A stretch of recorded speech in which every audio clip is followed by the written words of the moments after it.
ನಮಸ್ಕಾರ, ನೀವು ನೋಡ್ತಾ ಇದ್ದೀರಾ ನ್ಯೂಸ್ ಫಸ್ಟ್ ಪ್ರಾಪರ್ಟಿ. ನಾನು ರಾಹುಲ್ ದಯಾನ್. ಬೆಂಗಳೂರಿನ ಹಿರಿಯ ನಾಗರಿಕರ ವಸತಿ ಅಂದರೆ ಸೀನಿಯರ್ ಲಿವಿಂಗ್ ಮಾರ್ಕೆಟ್ ಅಂತ ಏನು ಕರಿತೀವಿ, ಇವತ್ತು ಒಂದು ದೊಡ್ಡ ಬದಲಾವಣೆಗೆ ಸಾಕ್ಷಿ ಆಗ್ತಾ ಇದೆ. ಇದು ಕೇವಲ ನಿವೃತ್ತಿ ಜೀವನದ ಒಂದು ಸಣ್ಣ ಪರಿಕಲ್ಪನೆಯಾಗಿ ಉಳಿಯೋದೆ ರಿಯಲ್ ಎಸ್ಟೇಟ್ ವಲಯದಲ್ಲಿ ದೊಡ್ಡ ಮಟ್ಟದಲ್ಲಿ ಅತ್ಯಂತ ವೇಗವಾಗಿ ಬೆಳೀತಾ ಇರುವ ಒಂದು ಪ್ರಮುಖ ವಿಭಾಗವಾಗಿದೆ.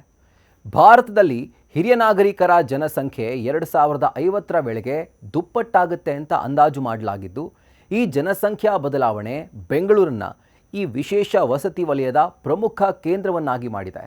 ಪ್ರಸ್ತುತ ದೇಶದಾದ್ಯಂತ ಇರುವ 20 ಲಕ್ಷಕ್ಕೂ ಅಧಿಕ ವಸತಿಯ ಬೇಡಿಕೆಗೆ ಹೋಲಿಕೆ ಮಾಡಿದರೆ ಹಿರಿಯ ನಾಗರಿಕರ ಆರೈಕೆ ಮಾರುಕಟ್ಟೆ ಅಂದರೆ ಸೀನಿಯರ್ ಲಿವಿಂಗ್ ಮಾರುಕಟ್ಟೆ ಕೇವಲ 1.3% ಮಾತ್ರ ಇದೆ.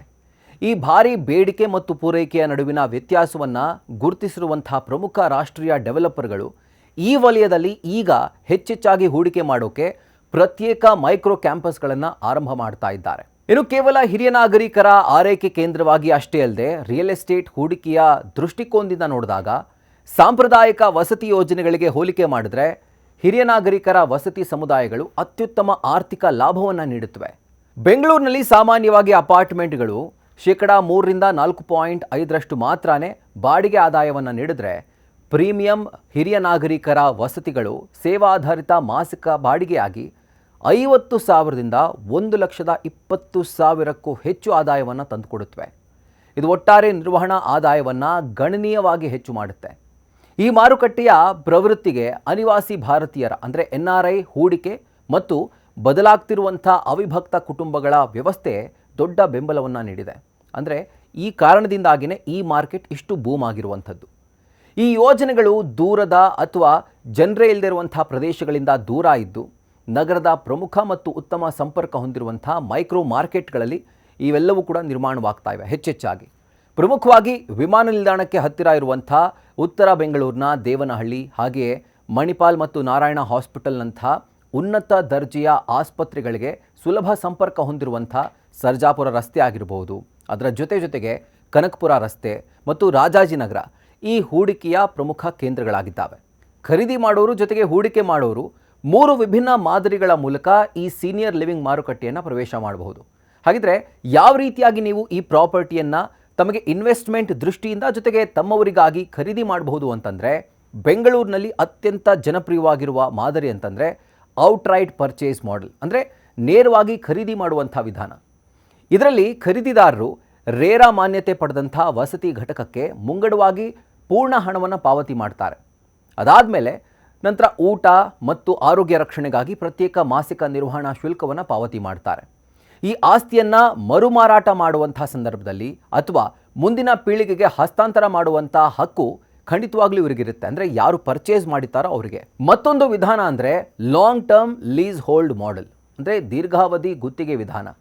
ಇದರಲ್ಲಿ ದೊಡ್ಡ ಮೊತ್ತದ ಮುಂಗಡ ಠೇವಣಿಯನ್ನು ನೀಡಬೇಕಾಗುತ್ತೆ ಮತ್ತು ಕಾಲಕ್ರಮೇಣ ಅದರಲ್ಲಿ ಸ್ವಲ್ಪವಾಗಿ ಬಾಡಿಗೆಯನ್ನು ಕಡಿತಗೊಳಿಸಿ ಉಳಿದ ಮೊತ್ತವನ್ನು ಆಸ್ತಿಯಿಂದ ಹೊರ ಹೋಗುವಾಗ ಅದನ್ನು ಮರುಪಾವತಿ ಮಾಡಲಾಗುತ್ತೆ. ಇನ್ನು 3ನೇ ವಿಧಾನ ಅಂತಂದರೆ ಪ್ರೀಮಿಯಂ ರೆಂಟಲ್ ಅಥವಾ ಕ್ಲಬ್ ಮಾಡೆಲ್, ಅಂದರೆ ಪ್ರೀಮಿಯಂ ಬಾಡಿಗೆ ವಿಧಾನ.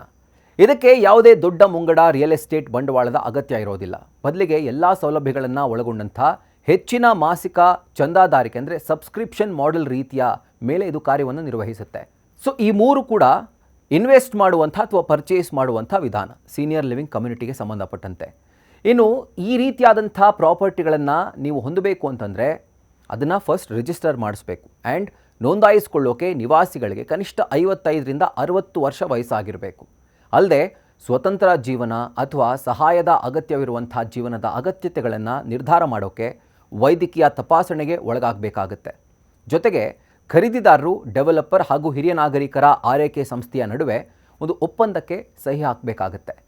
ಇಲ್ಲಿನ ರಿಯಲ್ ಎಸ್ಟೇಟ್ ಮೂಲಸೌಕರ್ಯಗಳು ಆಸ್ಪತ್ರೆಗಳ ಮಾದರಿಯಲ್ಲೇ ಸುರಕ್ಷಿತವಾಗಿರ್ತವೆ. ಆ್ಯಂಟಿ ಸ್ಕಿಡ್ ಫ್ಲೋರಿಂಗ್ ಆಗಿರಬಹುದು ಅಥವಾ ಹೊಸ್ತಿಲ್ ಇಲ್ಲದೇ ಇರುವಂಥ ಬಾಗಿಲುಗಳಾಗಿರಬಹುದು. ಪ್ರತಿಯೊಂದು ಕೋಣೆಯಲ್ಲೂ ಕೂಡ ತುರ್ತು ಪ್ಯಾನಿಕ್ ಬಟನ್ಗಳು ಮತ್ತು ವಾಕಿಂಗ್ ಕಾರಿಡಾರ್ಗಳಲ್ಲಿ ರೈಲಿಂಗ್ಗಳನ್ನು ಅಳವಡಿಸಲಾಗಿರುತ್ತೆ. ಸ್ಪೆಷಲ್ ಹೋಮ್ ಅಂತ ಹೇಳಬಹುದು. ಇನ್ನು ನಿವಾಸಿಗಳಿಗೆ 24/7 ವೈದ್ಯಕೀಯ ಮೇಲ್ವಿಚಾರಣೆ ಇರುತ್ತೆ. ಆನ್ ಸೈಟ್ ಆ್ಯಂಬುಲೆನ್ಸ್ ಸೌಲಭ್ಯ ಇರುತ್ತೆ. ನಿರಂತರ ಆರೋಗ್ಯ ತಪಾಸಣೆ ಮಾಡಿಸಲಾಗುತ್ತೆ. ಜೊತೆಗೆ ಫಿಸಿಯೋಥೆರಪಿ ಕೂಡ ಇನ್ಸೈಟ್ನಲ್ಲೇ ನಿಮಗೆ ಲಭ್ಯ ಇರುತ್ತೆ. ಇದರೊಂದಿಗೆ ಸಕ್ರಿಯ ಸಾಮಾಜಿಕ ಚಟುವಟಿಕೆಗಳು, ಫಿಲ್ಮ್ ಪ್ರದರ್ಶನಗಳು ಅಂದರೆ ಮೂವಿ ಸ್ಕ್ರೀನಿಂಗ್ ಮತ್ತು ಸಾಂಸ್ಕೃತಿಕ ಕಾರ್ಯಕ್ರಮಗಳ ಮೂಲಕ ಜೀವನದ ಆ ಕಾಲದ ಒಂಟಿತನವನ್ನು ದೂರ ಮಾಡಲಾಗುತ್ತೆ. ಹೆಚ್ಚೆಚ್ಚಾಗಿ ಹಿರಿಯ ನಾಗರಿಕರಲ್ಲಿ ಇದೇ ಕಾಡುವಂಥ ದೊಡ್ಡ ಸಮಸ್ಯೆ. ಸೊ ಅದನ್ನು ದೂರ ಮಾಡಲಿಕ್ಕೂ ಕೂಡ ಕೆಲವೊಂದಷ್ಟು ಆ್ಯಕ್ಟಿವಿಟೀಸ್ಗಳನ್ನು ಆರ್ಗನೈಸ್ ಮಾಡಲಾಗುತ್ತೆ. ಇದಷ್ಟೇ ಅಲ್ಲದೆ ಡಯಟಿಷಿಯನ್ಸ್ ಸರ್ಟಿಫೈ ಮಾಡಿದಂಥ ಊಟವನ್ನು ಒದಗಿಸುವಂಥ ಸೆಂಟ್ರಲೈಸ್ಡ್ ಕಿಚನ್, ಇನ್ನು ಪ್ರತಿದಿನದ ಮನೆ ಸ್ವಚ್ಛಗೊಳಿಸುವ ಸೇವೆ ಮತ್ತು ಪ್ರೀಮಿಯಂ ಆತಿಥ್ಯ ಸೇವೆಗಳು ಇಲ್ಲಿನ ಜೀವನ ಮಟ್ಟವನ್ನು ಹೆಚ್ಚು ಮಾಡುತ್ತವೆ. ಈ ರೀತಿಯ ವಸತಿಗಳು ಸೀಮಿತವಾಗಿದ್ದು ಮಾರುಕಟ್ಟೆಯಲ್ಲಿ ಹೆಚ್ಚಿನ ಬೇಡಿಕೆ ಇರೋದ್ರಿಂದ ಇವುಗಳ ಮರು ಮಾರಾಟದ ಅಂದರೆ ರೀಸೇಲ್ ವ್ಯಾಲ್ಯೂ ರಿಯಲ್ ಎಸ್ಟೇಟ್ ಮಾರುಕಟ್ಟೆಯ ಏರಿಳಿತಗಳ ನಡುವೆ ಕೂಡ ಸ್ಥಿರವಾಗಿರುತ್ತೆ. ಸೊ ಅದು ಒಂದು ದೊಡ್ಡ ಕಾನ್ಫಿಡೆನ್ಸ್ ಅಂತ ಹೇಳ್ಬೋದು ಖರೀದಿ ಮಾಡೋರಿಗೆ ಜೊತೆಗೆ ಹೂಡಿಕೆ ಮಾಡೋರಿಗೆ. ಸೊ ಇದು ಬಂಡವಾಳದ ಮೌಲ್ಯ ವೃದ್ಧಿಗೆ ಅಂದರೆ ಕ್ಯಾಪಿಟಲ್ ಅಪ್ರಿಸಿಯೇಷನ್ ಅಂತ ಏನು ಕರಿತೀವಿ ಅದಕ್ಕೆ ಅತ್ಯುತ್ತಮ ಮತ್ತು ಸುರಕ್ಷಿತ ಆಯ್ಕೆಯಾಗಿದೆ. ಸೊ ನೀವೇನಾದರೂ ಇನ್ನು ಮುಂದೆ ಯಾವ ರೀತಿಯಾಗಿ ಇನ್ವೆಸ್ಟ್ ಮಾಡಬೇಕು, ಹೊಸ ಮಾದರಿಯ ಇನ್ವೆಸ್ಟ್ಮೆಂಟ್ ಮಾಡಬೇಕು ಅಂತ ಯೋಚನೆ ಮಾಡ್ತಾ ಇದ್ದರೆ ಸೀನಿಯರ್ ಲಿವಿಂಗ್ ಹೋಮ್ಸ್ ಅಥವಾ ಕಮ್ಯುನಿಟಿ ನಿಮಗೆ ಇನ್ನೊಂದು ಆಪ್ಷನ್ ಆಗಿ ಕಾಣಿಸ್ತಾ ಇರುವಂಥದ್ದು. ಇದೇ ರೀತಿಯಾದಂಥ ಮತ್ತಷ್ಟು ಇಂಟ್ರೆಸ್ಟಿಂಗ್ ಕಾಂಟೆಂಟ್ಗಳಿಗಾಗಿ ನ್ಯೂಸ್ ಫಸ್ಟ್ ಪ್ರಾಪರ್ಟಿನ ಸಬ್ಸ್ಕ್ರೈಬ್ ಮಾಡಿ, ಬೆಲ್ ಐಕಾನ್ ಕ್ಲಿಕ್ ಮಾಡೋದನ್ನು ಮರಿಬೇಡಿ. ಕ್ಷಣ ಕ್ಷಣದ ಮಾಹಿತಿಗಾಗಿ ನೋಡ್ತಾ ಇರಿ ನ್ಯೂಸ್ ಫಸ್ಟ್, ನಿರ್ಭೀತಿಯಿಂದ ನಿಮ್ಮ ಪರವಾಗಿ.